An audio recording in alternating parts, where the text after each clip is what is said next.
नमस्कार दोस्तों, स्वागत है क्लास 2 रीड में। आज के इस वीडियो में हम करने जा रहे हैं बिहार करंट अफेयर्स मई महीने का, जिसमें पिछले एक महीने मई महीने से रिलेटेड सभी करंट अफेयर्स बिहार से संबंधित इस वीडियो में हम लोग कवर करेंगे। तो शुरू करते हैं बिहार करंट अफेयर्स मई महीने का, जिसमें सबसे पहला जो करंट अफेयर्स देखते हैं वह है पटना में राज्य खेल का आयोजन किया जा रहा है। तो आइए इसको विस्तार से देखते हैं। सबसे पहले देखते हैं कि यह जो राज्य खेल है वह बिहार में पहली बार इसका आयोजन किया जा रहा है, जो कि आयोजित किया जाएगा बिहार ओलंपिक संघ के द्वारा। और यह स्पोर्ट्स जो खेला जाएगा पटना में 27 सितंबर से लेकर के 3 अक्टूबर के बीच में खेला जाएगा।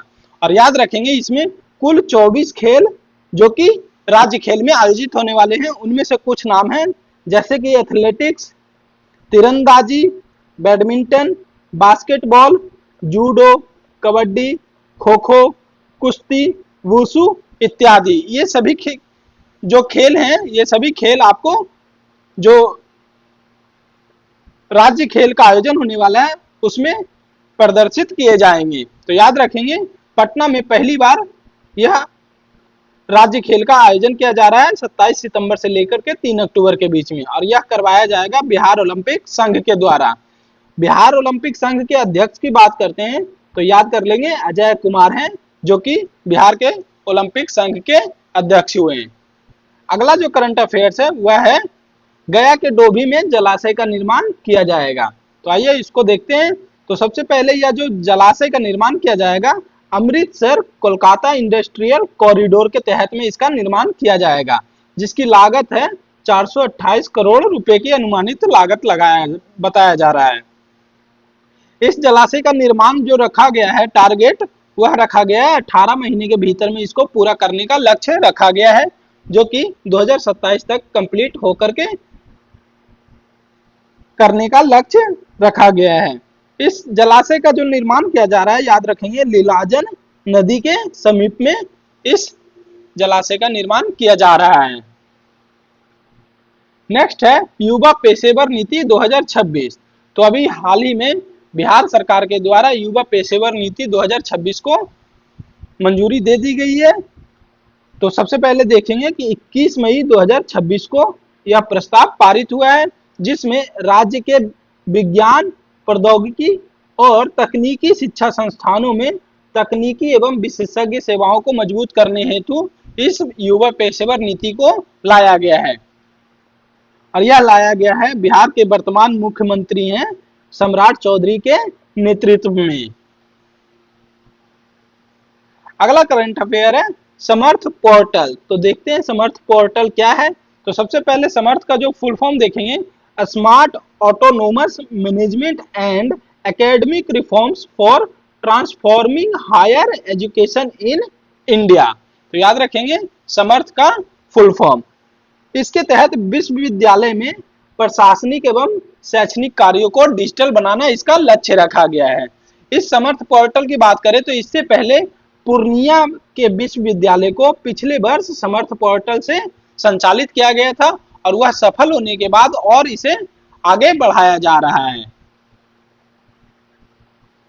नेक्स्ट है शास्त्रार्थ परंपरा की शुरुआत किया गया है। तो सबसे पहले देखते हैं शास्त्रार्थ। शास्त्रार्थ जो कि एक प्राचीन तर्क वितर्क की कला है, जिसमें स्टूडेंट तर्कों के ऊपर बातचीत करते थे, उसी को पुनर्जीवित किया जा रहा है। तो सबसे पहले देखेंगे नालंदा विश्वविद्यालय में यह प्राचीन भारतीय परंपरा को पुनर्जीवित किया गया है, जिसके तहत 2 दिवसीय कार्यक्रम रखा गया था।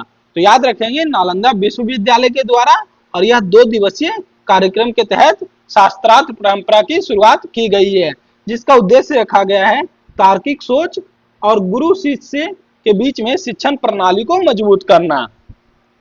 नालंदा विश्वविद्यालय के बारे में देखेंगे तो नालंदा विश्वविद्यालय जिसकी स्थापना कुमार गुप्त ने 4वीं सदी में कुमार गुप्त के द्वारा 4वीं सदी में इसका निर्माण करवाया गया था, और इस नालंदा विश्वविद्यालय को बख्तियार खिलजी ने 12वीं सदी में जला करके तहस नहस कर दिया था, जिसके बाद नालंदा विश्वविद्यालय एक खंडहर के रूप में अभी भी देखेंगे।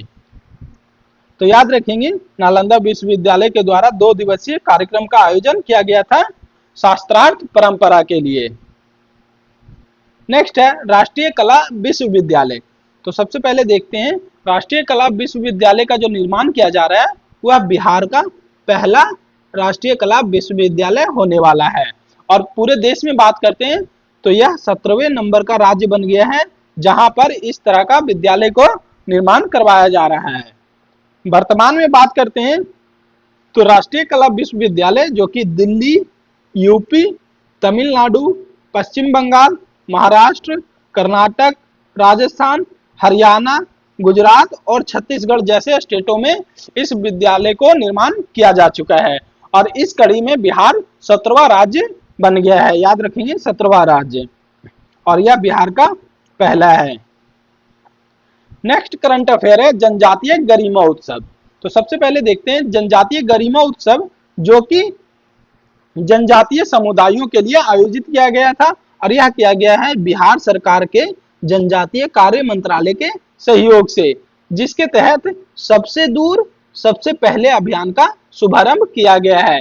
और इसके तहत 24 जनजातीय बहुल इलाकों वाले जो जिले हैं उनमें जनजातीय समुदायों तक सरकारी योजनाओं को पहुंच करना सुनिश्चित करना इस जनजातीय गरिमा उत्सव का लक्ष्य रखा गया है। तो याद रखेंगे जनजातीय गरिमा उत्सव बिहार सरकार के जनजातीय कार्य मंत्रालय के सहयोग से और 24 जनजातीय बहुल जिलों में इसका आयोजन किया जा रहा है, जिसका उद्देश्य है सरकारी योजनाओं तक जनजातीय समुदायों को पहुंच को सुनिश्चित करना।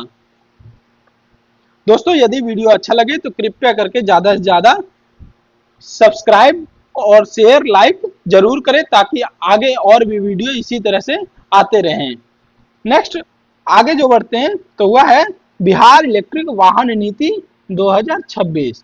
तो देखते हैं बिहार इलेक्ट्रिक वाहन नीति 2026 को जो प्रस्ताव पारित किया गया है उसके तहत क्या क्या सुविधाएं मिलने वाली हैं। तो सबसे पहले देखते हैं कि इस नीति के तहत बिहार सरकार ने लक्ष्य रखा है कि 2030 तक जो भी वाहन रजिस्ट्रेशन किए जाएंगे उनमें कम से कम 30% वाहन जो कि इलेक्ट्रिक व्हीकल्स होने चाहिए, यह लक्ष्य रखा गया है बिहार इलेक्ट्रिक वाहन नीति 2026 के तहत में।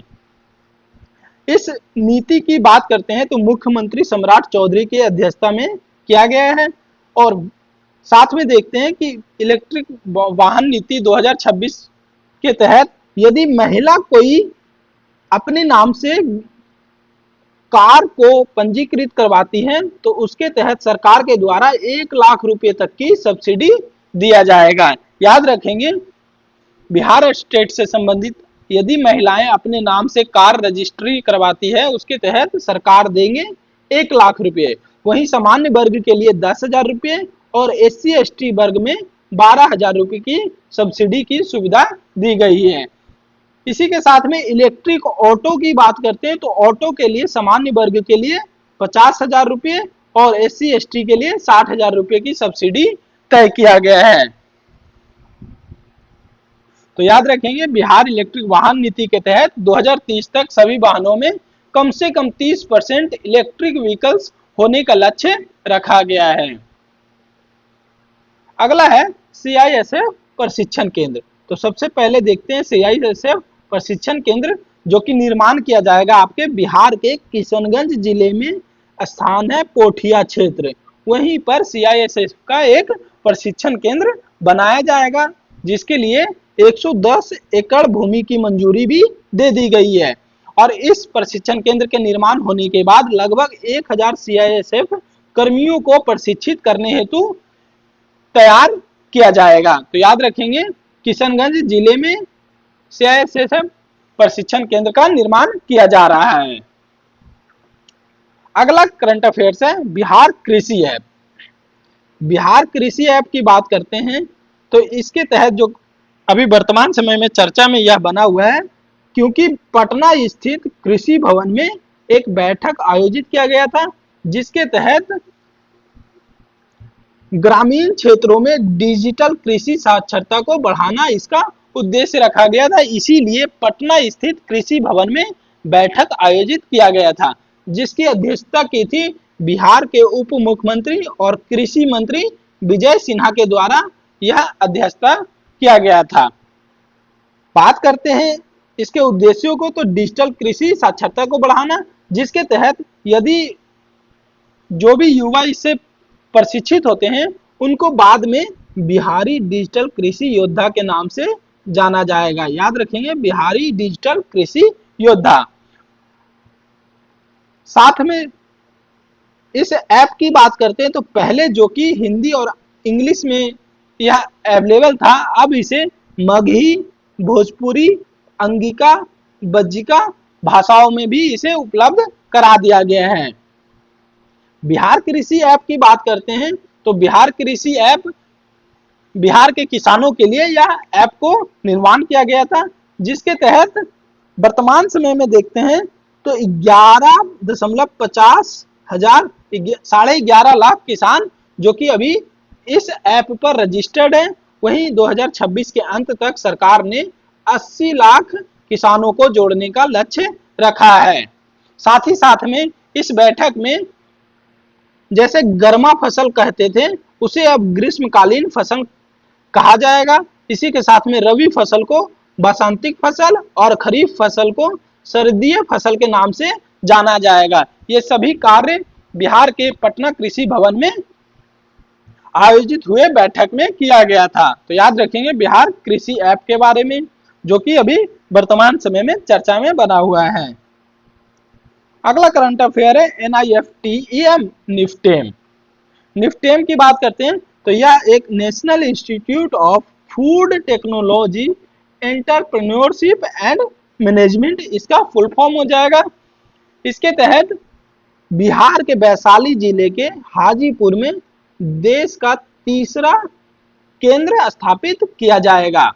बात करते हैं निफ्टेम की, जो कि इसकी स्थापना हुआ था 2012 में हरियाणा में।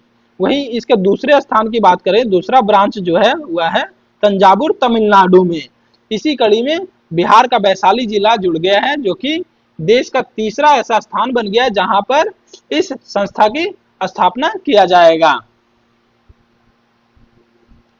अगला करंट अफेयर है महुआबा ग्राम पंचायत। तो महुआबा ग्राम पंचायत जो कि चर्चा में बना हुआ है, वह क्यों बना हुआ है, तो आइए देखते हैं।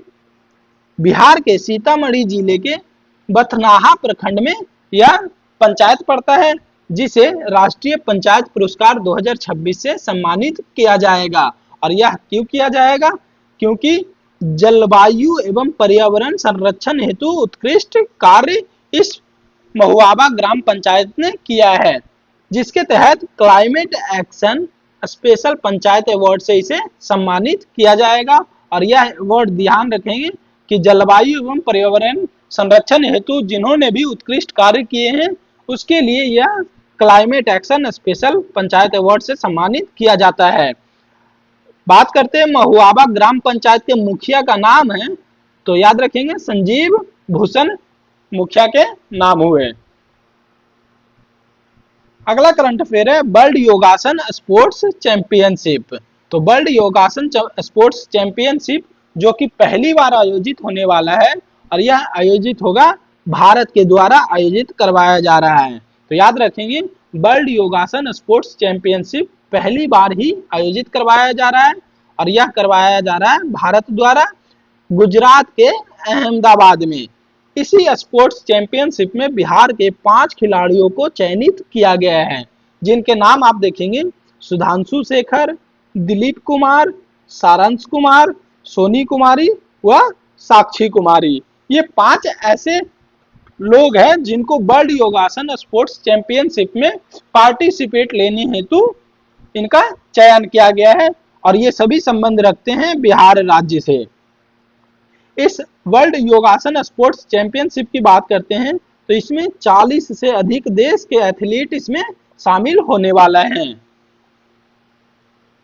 आगे बढ़ते हैं दादा साहब फाल्के पुरस्कार 2026। तो दादा साहब फाल्के पुरस्कार 2026 के बारे में देखेंगे तो बिहार के कड़ी में देखते हैं तो बिहार के नालंदा जिले में जो राजगीर जू सफारी है उसी पर आधारित एनिमेशन मूवी को इस अवार्ड से सम्मानित किया गया है और उस एनिमेशन का नाम है द वाइल्ड कॉल। याद रखेंगे, द वाइल्ड कॉल को पर्यावरण, वन एवं जलवायु परिवर्तन विभाग बिहार के द्वारा निर्मित किया गया था और इसी के लिए दादा साहेब फाल्के पुरस्कार का अवार्ड एनिमेशन की श्रृंखला में द वाइल्ड कॉल को सम्मानित किया गया है। इसके निर्देशन की बात करते हैं तो नवीनद एस फरीद और अजरुद्दीन सुलेमान के द्वारा इसका निर्देशन किया गया है। वही संगीत की बात करते हैं तो जिब्रान बैबोधा ने इसका संगीत तैयार किया था। तो याद रखेंगे, राजगीर जू सफारी आधारित एनिमेशन है द वाइल्ड कॉल, जिसे दादा साहेब फाल्के पुरस्कार 2026 में सम्मानित किया गया है। अगला करंट अफेयर है, वंदे मातरम को अनिवार्य कर दिया गया है। तो आइए देखते हैं वंदे मातरम के बारे में। तो सबसे पहले बिहार के स्कूलों और सरकारी कार्यक्रमों में वंदे मातरम गीत को अनिवार्य कर दिया गया है, जो कि पहले नहीं था। तो अब याद रखेंगे कि पहले जो राष्ट्रीय गान गाया जाता था उससे पहले अब वंदे मातरम को और उसके तुरंत बाद राष्ट्रीय गान को, जनगण मन को गाया जाएगा और यह बिहार के स्कूलों और सरकारी कार्यक्रमों में जरूरी कर दिया गया है। बिहार का राज्य गीत की बात करते हैं तो मेरे भारत के कंठाहार, ये याद रखेंगे, ये बिहार का राज्य गीत है मेरे भारत के कंठाहार, जिसके लेखक हुए आपके सत्यनारायण और इसको संगीतबद्ध किया है शिव कुमार शर्मा और हरि प्रसाद चौरसिया जी। याद रखेंगे, बिहार राज्य का गीत मेरे भारत के कंठाहार। नेक्स्ट है नाभिकीय ऊर्जा परियोजना। तो नाभिकीय ऊर्जा परियोजना की बात करते हैं तो अभी हाल ही में बिहार में 2 नए संयंत्र स्थापित करने की घोषणा किया गया है, जो कि नवादा और बांका जिले में किया जाएगा। याद रखेंगे, नवादा और बांका जिले में किया जाएगा, जिसकी उत्पादन क्षमता होगी 1400 मेगावाट की। वहीं वर्तमान समय में बात करते हैं ताप विद्युत की, तो वह है पीरपैंती, जो कि भागलपुर में है और इसकी क्षमता है 2400 मेगावाट की और इसकी पूर्ण रूप से संचालित होने की समय सीमा है 2029 से 30 तक। वहीं दूसरा जो है नवीनगर 2400 मेगावाट की क्षमता है। वही तीसरा है बरौनी, जहां पर 800 मेगावाट की उत्पादन क्षमता है। इसी कड़ी में 2 नए संयंत्र जुड़ गए हैं, नवादा और बांका जिला। अगला है सीतामढ़ी महोत्सव 2026। तो देखते हैं सीतामढ़ी महोत्सव 2026 के बारे में। तो इसका आयोजन सीतामढ़ी के पुनौरा धाम में आयोजित किया जाएगा, जो कि संबंधित है माता सीता से।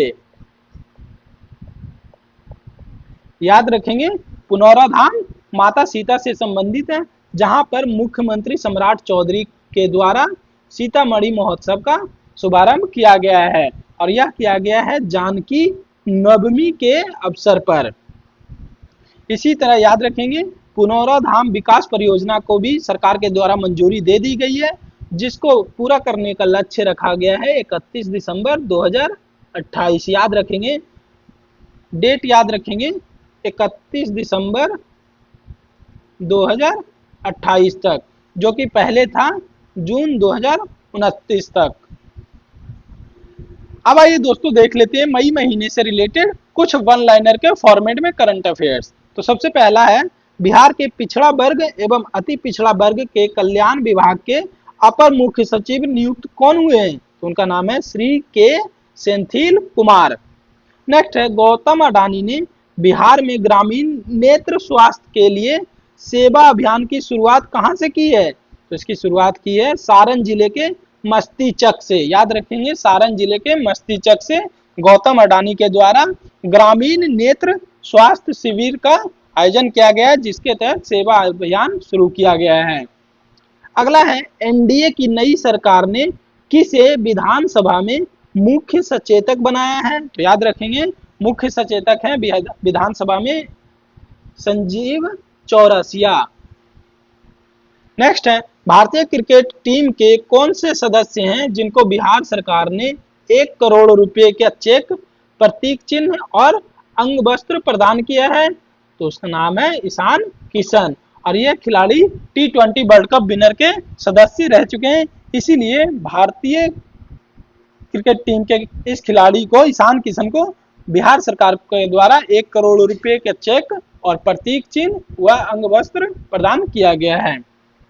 अगला है, प्रधानमंत्री मोदी ने अपनी यात्रा के दौरान रॉब जेटेन, जो कि नीदरलैंड के प्रधानमंत्री है, उनको बिहार का किस उत्पाद को भेंट स्वरूप प्रदान किया है? तो याद रखेंगे, प्रधानमंत्री मोदी जो कि नीदरलैंड की यात्रा पे गए हुए थे, वहां पर नीदरलैंड के प्रधानमंत्री जो कि हैं रॉब जेटेन, उनको बिहार के एक उत्पाद को उन्होंने भेंट स्वरूप दिया और उस उत्पाद का नाम जो है वह है मधुबनी पेंटिंग की एक मछली का रूपांकन भेंट स्वरूप दिया है। अगला है, व्यापार एवं प्रबंधन के क्षेत्र में यूनाइटेड किंगडम में 8वां और वैश्विक स्तर पर 68वां स्थान किसे मिला है? तो वह मिला है नृपेंद्र राणा चंद्रगुप्त प्रबंध संस्थान पटना के।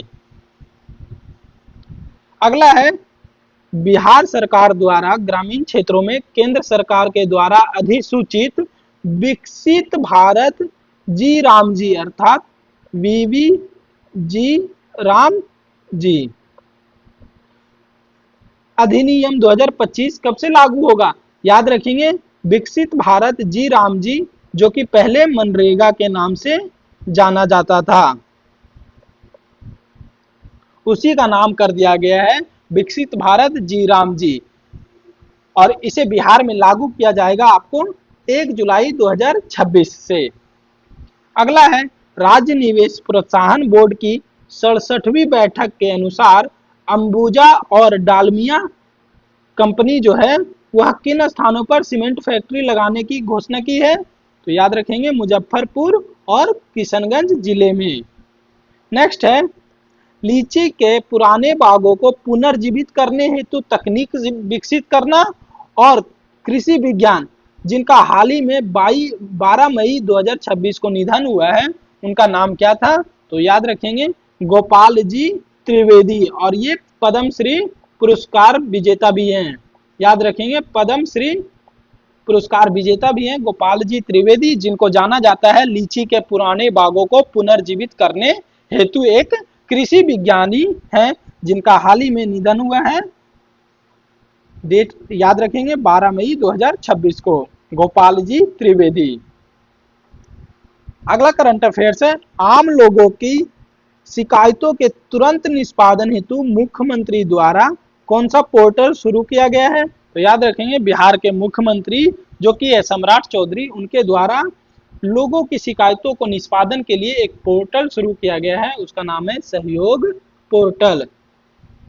अगला है, बिहार के राज्यपाल सैयद अता हसनैन ने प्रजापिता ब्रह्म कुमारी ईश्वरीय विश्वविद्यालय के किस अभियान को बिहार के शासन एवं प्रशासन से जुड़े अधिकारियों के लिए शुरू किया है? तो याद रखेंगे, कर्मयोग द्वारा सशक्त भारत अभियान। तो दोस्तों, आज के इस वीडियो में हमने मई महीने से रिलेटेड जो कि बिहार से संबंधित सभी इंपॉर्टेंट करंट अफेयर्स को कवर किया है। तो आज के वीडियो में इतना ही। यदि वीडियो अच्छा लगे तो कृपया करके चैनल को सब्सक्राइब, लाइक एंड शेयर जरूर करें। आज के वीडियो में इतना ही। धन्यवाद।